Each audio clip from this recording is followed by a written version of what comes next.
মেহেরপুরে গবাদি পশুর খামার থেকে গাঁজা গাছ সহ আটক 2। চিফ রিপোর্টার সাইফুল ইসলামের রিপোর্টের সাথে আছি আমি রীতা শ্রাবন্তী। আপনারা দেখছেন i1 টিভি। মেহেরপুরের মুজিবনগরে 2 ব্যক্তিকে আটক করেছে বাংলাদেশ সেনাবাহিনীর মেহেরপুর ক্যাম্পের সদস্যরা। শুক্রবার 9 মে রাত 11টার দিকে দারিয়াপুর গ্রামে একটি গবাদি পশুর খামারে অভিযান চালিয়ে বিভিন্ন সাইজের 5টি গাঁজা গাছ ও 20 গ্রাম গাঁজা সহ তাদেরকে আটক করা হয়।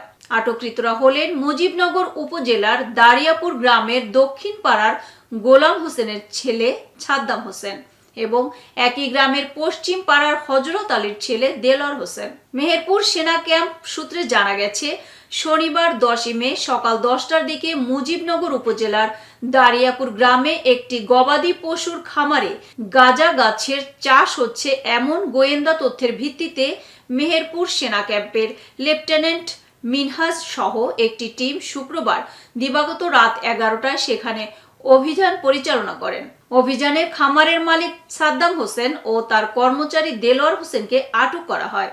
তাদের দেয়া তথ্য মতে বিভিন্ন সাইজের 10 ফিটের একটি, 14 ফিটের 2টি, 10 ফিটের একটি এবং 5 ফিটের একটি গাঁজা গাছ, 20 গ্রাম গাঁজা, গাঁজা সেবন প্রস্তুতের সরঞ্জাম, কাঁচি ও কাঠি, নগদ 5,000 টাকা এবং পাসপোর্ট উদ্ধার করা হয়।